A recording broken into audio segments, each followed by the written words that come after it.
बिगड़े हुए का क्या बिगड़ेगा, बिगड़े हुए का क्या बिगड़ेगा। तुम ना सुनोगे तो कौन सुनेगा, तुम ना सुनोगे तो कौन सुनेगा, तुम ना सुनोगे तो कौन सुनेगा, तुम ना सुनोगे तो कौन सुनेगा। हाथ ऊपर करके बोलो कृष्ण कन्हैया। और एक बार आप सब लोग बोलेंगे, साथी हमारा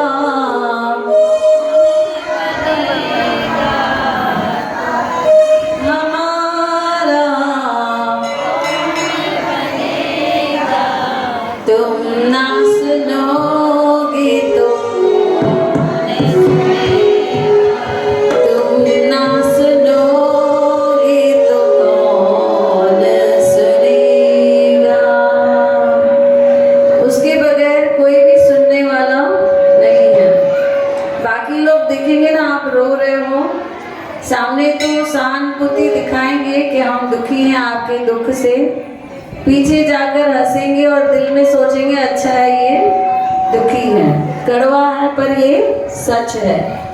लोग आपको सुखी नहीं देख सकते हैं, उनको अपने दुख से इतना दुख नहीं है जितना आपके सुख से उनको प्रॉब्लम है।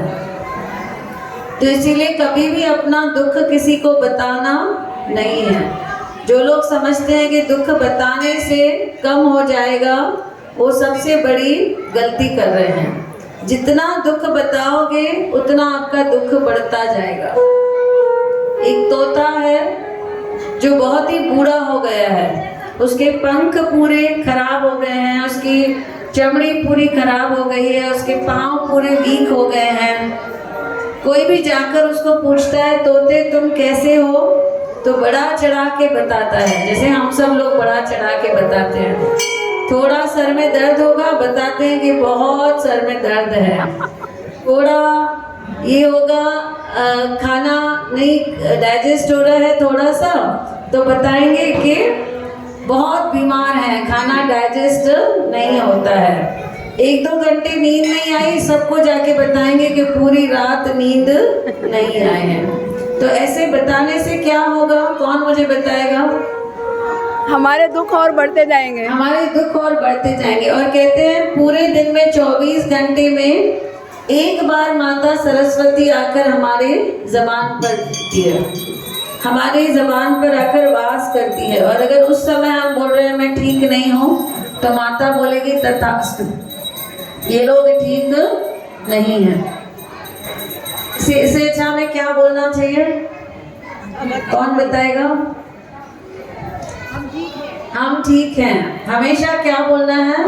हम एकदम ठीक हैं, मुझे क्या हुआ, हमेशा ऐसे बोलना है, मुझे कुछ हुआ नहीं है, मैं एकदम स्वस्थ हूँ। तो एक उस तोते को जिसकी कंडीशन पूरी खराब हो गई थी तोते की, उसको एक साधु मिलते हैं। साधु पूछते हैं तोता जी बताओ आप कैसे हो, तो तोता शुरू हो जाता है, बहुत कमज़ोर हो गया हूँ, पाँव बहुत कमज़ोर हो गए हैं, पंख देखो निकलते जा रहे हैं, बूढ़ा होता जा रहा हूँ, अब तो शरीर में ताकत ही नहीं है। जैसे जैसे वो ये बोलता जाता है और बूढ़ा होता जाता है। तो वहाँ पर साधु उसको बोलते हैं मैं जाके पूछ के आता हूँ विष्णु भगवान से कि आगे तेरा फ्यूचर क्या है, पर तब तक तू एक काम कर, जो भी तेरे से पूछेगा ना यही सेंटेंस उसको उल्टे करके सुना। तू बोल मैं पहले से बहुत स्वस्थ हूँ, तू बोल पहले से मेरी शक्ति बढ़ गई है, पहले से मेरे घुटनों का दर्द कम हो गया है, पहले से मैं फुर्त हो गया हूँ, है ना, मैं तंदुरुस्त हो गया हूँ। तो तोते ने ऐसे बोलने चालू किया और वो जाकर उनसे पूछ के आए विष्णु भगवान से। तो विष्णु भगवान ने भी यही जवाब दिया कि जो ये बोलेगा ना वही होने वाला है। अगर ये बोलेगा मैं बूढ़ा हो रहा हूँ तो ये बूढ़ा होगा, अगर ये बोलेगा मैं कमज़ोर हूँ तो कमज़ोर होगा। तो बाबा जी खुश हो गए कि अच्छा हुआ मैं उसको अच्छा मंत्र दे के आया हूँ। क्या मंत्र दे के आए थे कि हमेशा अच्छा अच्छा बोलो। घर के सदस्य के लिए भी कोई पूछेगा ना, बहू कैसी है, बोलो बहुत अच्छी है।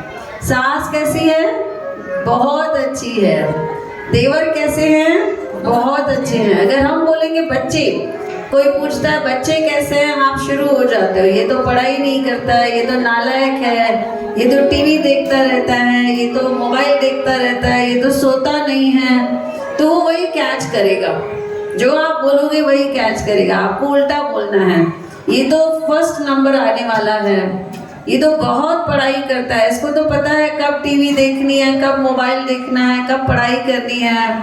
हमेशा हमें क्या करना है, पॉजिटिव बोलना है। जैसे जैसे उस तोते ने पॉजिटिव बोलना शुरू किया, बाबा जी जब वापस आ रहे थे, क्या आके देखते हैं कि तोता पहले से बहुत वाकई तंदुरुस्त हो गया है। वो लग ही नहीं रहा है कि ये बूढ़ा तोता है। उसके पंख नए आ गए हैं, उसके चेहरे पे चमक आ गई है, उसकी आंखों की रोशनी अच्छी हो गई है, उसका सुनने की शक्ति उसकी वापस आ रही है, उसके पाँव मजबूत हो गए हैं, क्योंकि उसने बोला वैसे। हमें क्या लगता है, हम दुनिया को जाके बताएंगे मेरा बेटा दुखी है, मेरी बेटी दुखी है, तो शायद वो सुखी हो जाएंगे। होगा क्या ऐसे?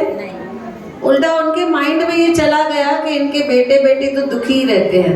तो जब भी आपके बेटे बेटी को देखेंगे वो ऐसे ही देखेंगे, ये तो दुखी हैं, तो क्या हो जाएंगे बोलो? आप बोलो मेरी बेटी बहुत अच्छी है, मेरा बेटा बहुत अच्छा है, उसका बिजनेस बहुत अच्छा चल रहा है। और हमें दुख कौन देगा? हमारे दुख दूर करने वाला तो बैठा है ना, कृष्णा।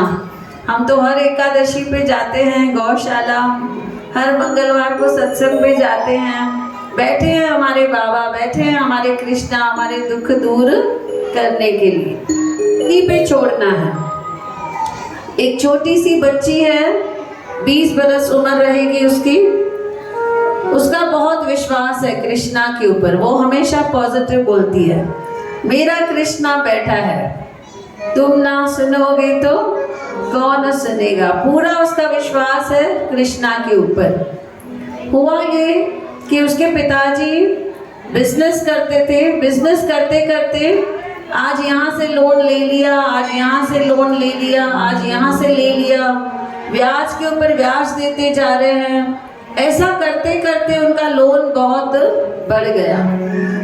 और एक सेठ था जिसकी नीयत ठीक नहीं थी, उसने क्या किया, इसको और पैसे दे दिए, और पैसे दे दिए, और पैसे लगाओ बिजनेस में, तुम कमा कर मुझे वापस देना। जबकि उसको पता था कि इसका लॉस हो रहा है, उसको संभालना चाहिए था, लेकिन उन्होंने जानबूझ के क्या किया, और पैसे दे दिए। ऐसे करते करते जो रकम हो गई वो 50 लाख हो गई। अब ये सेठ जी आकर उसके घर पे बैठ जाता था, उस छोटी बच्ची के घर, पिता के घर पर आकर बैठ जाता था सेठ जी कि मेरे पैसे मुझे लौटाओ, मैं कुछ नहीं जानता, मुझे आज के आज मेरे पैसे चाहिए। तो ये जो गरीब आदमी था ये बहुत गिड़गिड़ाता था, कहता था कि मेरे पास पैसे नहीं हैं, जैसे आएंगे मैं थोड़े थोड़े करके आपको दे दूंगा। लेकिन इस सेठ जी का टॉर्चर बढ़ता जा रहा है, बढ़ता जा रहा है, बढ़ता जा रहा है, क्योंकि उसकी नीयत खराब थी। अब सेठ जी क्या करते हैं, सेठ जी उसको एक उसको राय देते हैं, कहते हैं मैं तुम्हारा पूरा लोन जो है वो माफ़ कर दूंगा, पर कंडीशन ये है कि तुम तुम्हारे 20 बरस की बेटी की शादी मेरे साथ कर दो। सेठ जो गरीब आदमी था वो पूरी रात रोता है, कहता ये कैसा भगवान का न्याय है, मैं पैसे वापस नहीं कर सक रहा हूँ, इसका मतलब ये नहीं कि मैं बेटी को किसी गलत हाथ में दे दूँगा। बेटी निश्चिंत बैठी है, बेटी को पता है कि मेरा कृष्णा मेरा रखवाला बैठा है।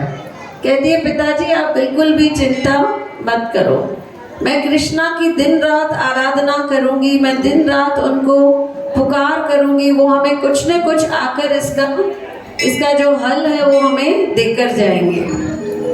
शादी के एक दिन पहले उस लड़की के मन में एक तरकीब आती है और उस तरकीब में वो क्या सोचती है कि मैं एक काम करूँगी, मैं ना एक बैग के अंदर 2 गोलियां डालूंगी, एक होगी सफ़ेद एक होगी काली, और मैं सेठ जी को कहूँगी कि अगर काली गोली निकलती है तो मैं आपसे शादी करूँगी, पर अगर सफ़ेद गोली निकलती है तो आपको ऐसे ही हमारा कर्जा माफ़ करना होगा और मैं आपसे शादी नहीं करूँगी।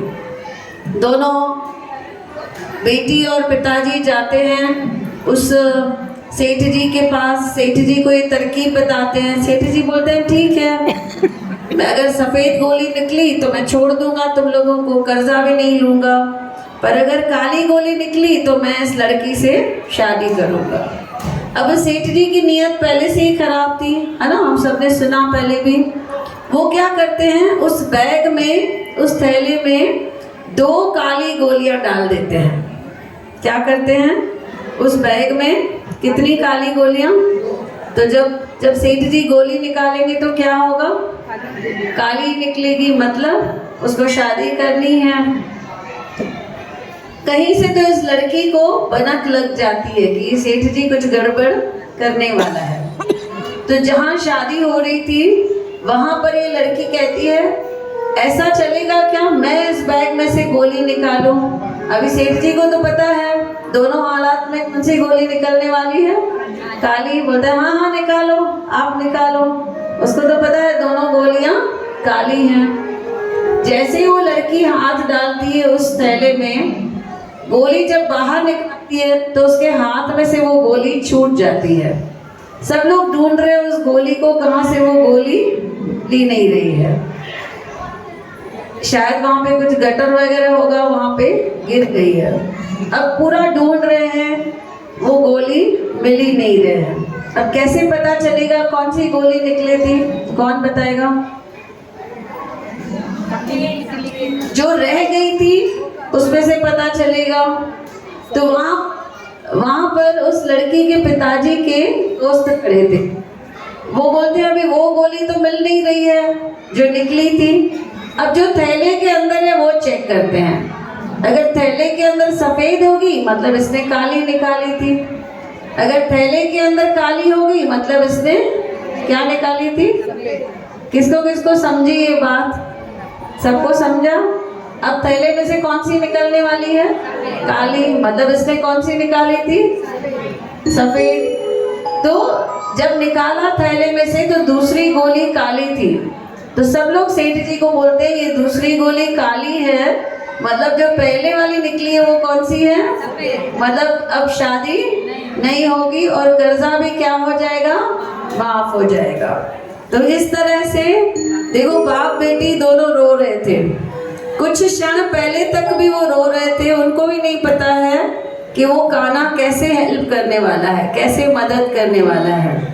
तो वो बैठा है सब रोते हुओं को हंसाने के लिए। सिर्फ हमें क्या करना है? पूरा विश्वास उनके ऊपर रखना है।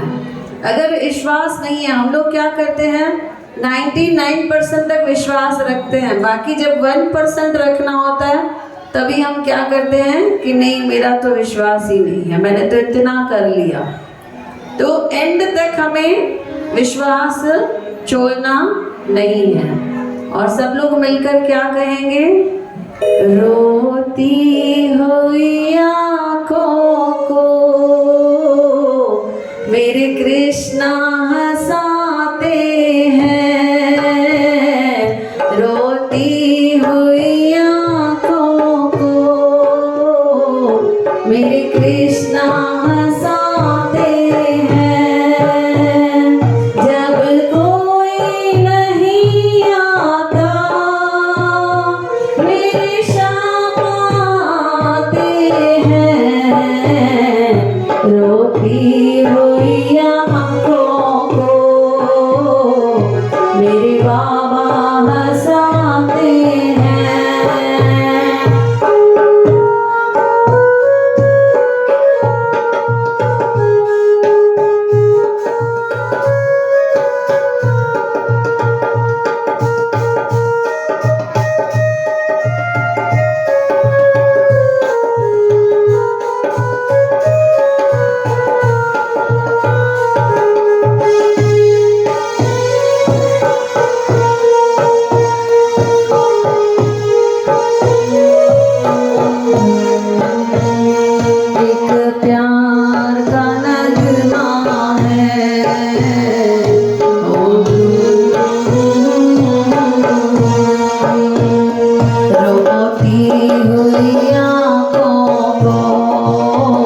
मंजिल को पाने में छाले पड़ जाते हैं।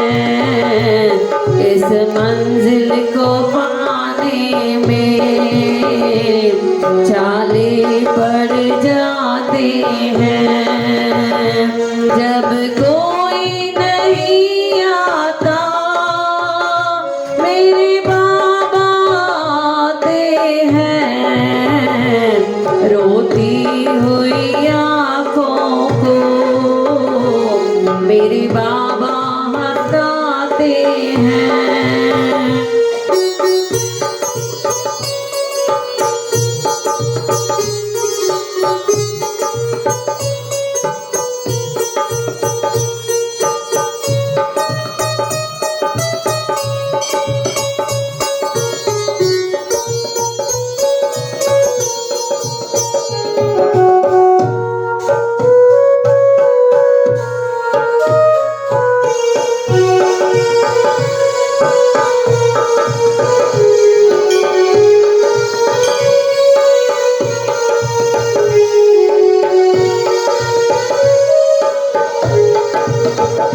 अपनों के सभी रिश्ते फीके पड़ जाते हैं।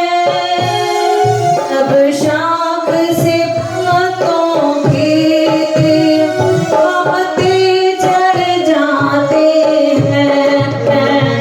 अपनों के सभी रिश्ते फीके पड़ जाते हैं। जब शाख से पैसों के पाते चढ़ जाते हैं। मतलब से सभी माधव यहाँ रिश्ते निभाते हैं। मतलब से सभी माधव यहाँ रिश्ते निभाते हैं। जब कोई नहीं आता मेरे कान आते हैं। रोती हुई आँखों को मेरे कान हंसाते हैं। रोती हुई आँखों को मेरे कान हंसाते हैं। जब कोई नहीं आता मेरे कान आते हैं। रोती हुई आँखों को रोती हुई आँखों को। जयकारा श्री कृष्ण भगवान का बोल सांचे दरबार की जय। जय कन्हैया लाल की, हाथी घोड़ा पाल की जय। आवाज बिल्कुल नहीं है। हाथी घोड़ा पाल की। जय कन्हैया लाल की। तो देखो, जब तक कृष्णा का दर्शन करते रहेंगे, जब तक गाय माता का दर्शन करते रहेंगे, तब तक कृष्णा रोने नहीं देंगे। क्या कहा हमने भजन में अभी? रोती हुई आंखों को मेरे कृष्णा हंसाते हैं। जब हम प्रार्थना करते हैं श्री कृष्ण की, वो सुन रहे होते हैं। कैसे पता चलेगा कि अब उन्होंने हमारी अर्जी कबूल कर ली है? कैसे पता चलेगा? कौन बताएगा? आप पुकार कर रहे हो, कैसे पता चलेगा कि उन्होंने अभी आपकी अर्जी या आपकी ख्वाहिश पूरा करने का सोच लिया है? जब आपकी आंख में से आंसू निकलना शुरू हो जाएगा। आंसू निकले मतलब वहां तक पुकार पहुंच गई। होता है ना, कभी कभी ऐसे भजन गाते हैं तो आंसू निकल आते हैं। इसका मतलब है कि वहां तक हमारी पुकार जो है वो पहुंच गई है। अपने भक्तों को कभी रोने नहीं देंगे, रोतों को हंसाने आएंगे। अपने भक्तों को कभी भी हारने नहीं देंगे, है ना। उन्होंने अर्जुन को हारने दिया था क्या? नहीं हारने दिया था। अर्जुन और दुर्योधन दोनों जाते हैं हेल्प मांगने के लिए, मदद मांगने के लिए। किसके पास जाएंगे? कृष्ण भगवान के पास। तो पहले जाते हैं अर्जुन, है ना? पहले दुर्योधन जाते हैं। दुर्योधन जाके सर के पास खड़े हो जाते हैं और फिर आते हैं अर्जुन। अर्जुन कहाँ जाकर खड़े हो जाते हैं? पैरों के पास। तो जब श्री कृष्णा की नींद खुलेगी, आंखें खोलेंगे, सबसे पहले किसको देखेंगे? पैर की तरफ देखेंगे, थोड़ा ना सर की तरफ देखेंगे। इसीलिए फायदा कहाँ है? कहाँ रुकना चाहिए हमें? पैरों की तरफ रुकना चाहिए। कभी भी हम श्री कृष्ण भगवान के दर्शन भी करते हैं ना, तो पैरों के दर्शन जरूर करने चाहिए, उनके पैरों के दर्शन। इसीलिए हम लोग क्या करते हैं? उनके चरण छूते हैं, वहां पर ही हम लोग फूल, हल्दी, कुमकुम जो भी है उनके चरणों में चढ़ाते हैं। तो जैसे ही श्री कृष्ण की आंख खुलती है, सामने अर्जुन को देखते हैं और पूछते हैं, बताओ अर्जुन कैसे आना हुआ? तो दुर्योधन वहां पे चिढ़ जाता है, बोलता है पहले मैं आया हूँ, पहले मेरे से पूछो। ऐसे नहीं ये सब कुछ मांग ले, पहले मुझे सब कुछ मांग लेना है, फिर चाहे अर्जुन के लिए कुछ बचे या ना बचे। तो कहता है ठीक है, मैं तो सो रहा था, मुझे पता नहीं है, तुम ही आए होंगे पहले, बताओ तुम्हें क्या चाहिए? कहता है मुझे सारे अस्त्र शस्त्र चाहिए और मुझे सारी आपकी सेना चाहिए। श्री कृष्ण भगवान ने कभी नाम कहना सीखा ही नहीं था। उन्होंने कहा चलो तुम्हें दे दी, सारी सेना भी दे दी और सारे अस्त्र शस्त्र भी दे दिए, बाकी क्या बचेगा? कुछ बचेगा? भगवान स्वयं बचेगा। तो अर्जुन को श्री कृष्ण चिढ़ा रहे हैं। देखिए अब श्री कृष्ण क्या कह रहे हैं, मैं आपसे पूछने वाली हूँ, वापस आपको रिपीट करना है। तो श्री कृष्ण कहते हैं, अर्जुन को देखकर हंसते हैं, बोलते हैं सब कुछ तो ये लेके गया, और कहते हैं देख तू मेरा दास है ना, इसीलिए तू सदा उदास रहेगा। कहते हैं कृष्ण का दास सदा रहेगा उदास, कृष्ण का दास सदा रहेगा उदास। माखन तो ले गया, छाछ रह गई है तेरे पास। क्या कहते हैं? माखन तो वो ले गया, सब अच्छी अच्छी चीजें तो वो ले गया, अस्त्र शस्त्र सेना सब लेके गया। सेना का नाम कौन बताएगा? कौन सी सेना थी? नारायणी सेना। नारायणी सेना में वो ले गया है। अभी तेरे पास तो कुछ बचा ही नहीं है।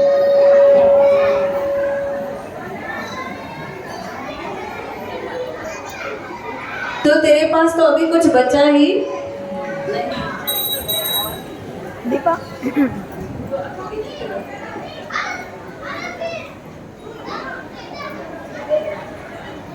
तो देखिए यहाँ पर अगर कोई और होता था तो थोड़ा निराश हो जाता था कि वाकई सब कुछ तो वो लेके गया। होता है हमारे साथ भी ऐसे, हमें लगता है कि सब कुछ सामने वाला लेके गया है, होता है ऐसा। फिर हमें क्या करना है? उस समय विश्वास रखना है। तो देखिए अर्जुन भी हिम्मत नहीं हारा। अर्जुन कहता है श्री कृष्ण भगवान को, कृष्ण का दास कभी ना होगा उदास। क्या कहा अर्जुन ने? सब लोग रिपीट करेंगे, कृष्ण का दास कभी ना होगा उदास। हम सब लोग भी कौन है? कृष्ण के दास है। तो हम सब लोग भी कभी भी उदास होने वाले, जैसे वो लड़की को कैसे एंड मोमेंट पे उसको भी नहीं पता था क्या होने वाला है ना, आखिरी समय पर आकर कृष्णा ने पूरी बाजी क्या कर दी? पलट दी। वो एक गोली गुम हो गई और एक गोली काली निकली, तो उन्होंने बोला सफेद है मतलब शादी नहीं होगी। आखिरी समय पर आकर भी श्री कृष्ण ने रक्षा की उस लड़के की। वैसे ही अपने भक्तों की वो हमेशा रक्षा करते हैं। अर्जुन कहते हैं कृष्ण का दास कभी न होगा उदास, माखन तो वो ले गया, क्या है मेरे पास? आप कृष्ण का माखन चोर। इनके लिए जोरदार तालियां। माखन तो ले गया, माखन चोर है मेरे पास। माखन चोर है तो कितना भी माखन लेके आएगा ना वापस, भले वो लेके जाए माखन।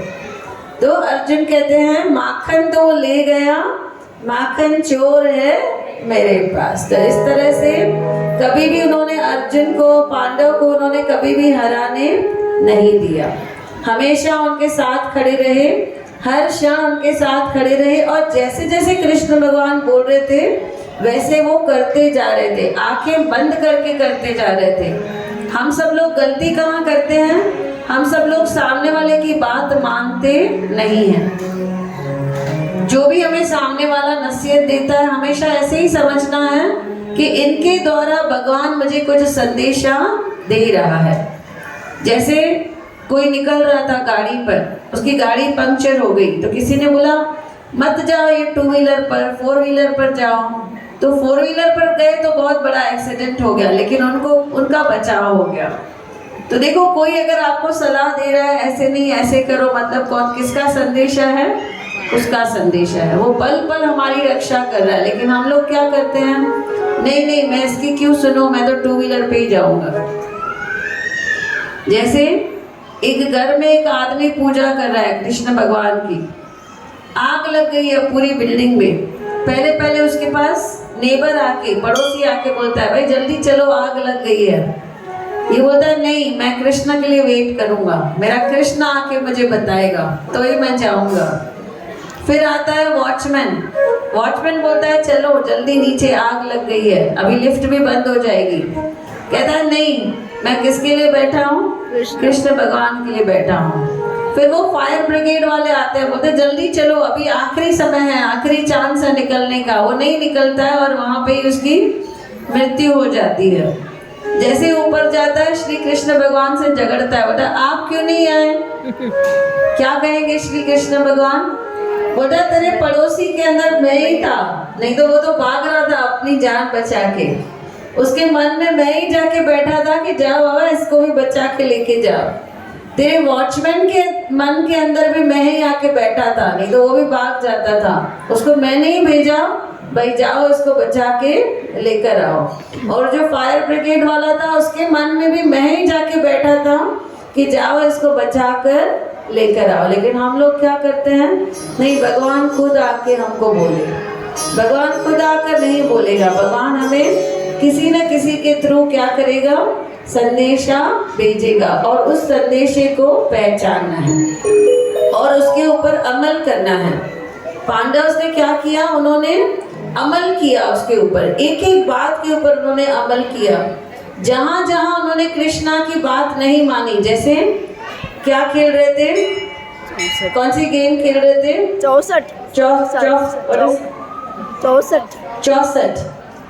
गेम खेल रहे थे। वहां उन्होंने कृष्णा से नहीं पूछा था क्या पहले कि हम 64 खेलें?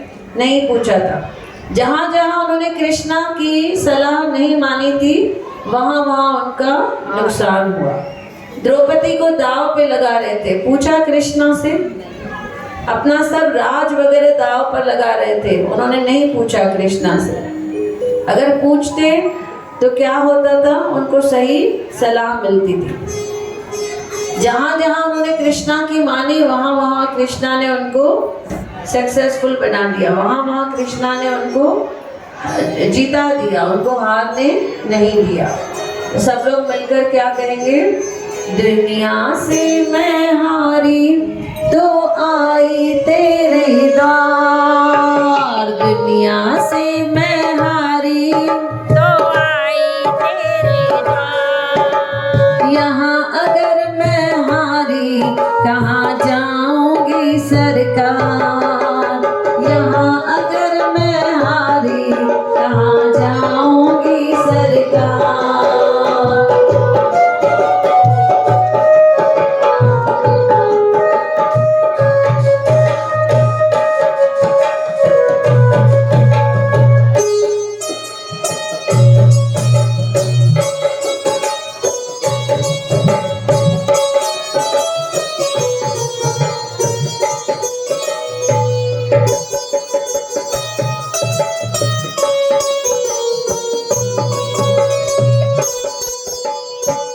सुख में प्रभु वर तेरी याद न आई, दुख में बाबा तुझसे प्रीत लगाई। सुख में प्रभु और तेरी याद न आई, दुख में प्रभु और तुझसे प्रीत, सारा दोष मेरा, सारा दोष मेरा मैं करती हूँ स्वीकार। यहाँ अगर मैं हारी कहाँ जाऊंगी सरकार।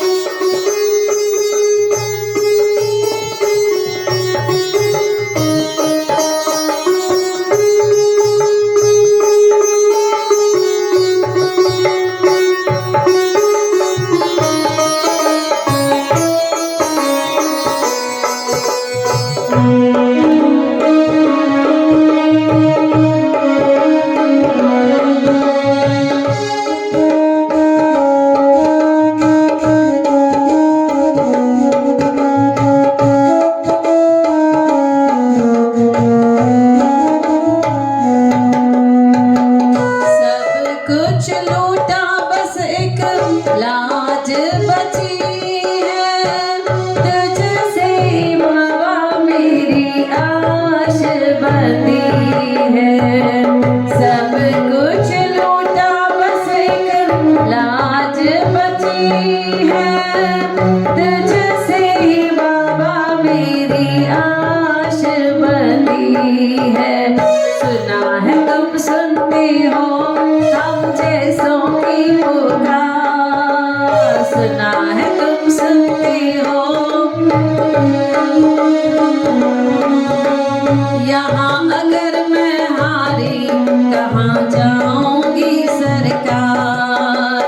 यहाँ अगर मैं हारी कहाँ जाऊंगी सरकार। दुनिया से मैं हारी तो आई तेरे द्वार, दुनिया से मैं हारी तो आई तेरे द्वार। यहाँ अगर मैं हारी कहाँ जाऊंगी सरकार। यहाँ अगर मैं हारी कहाँ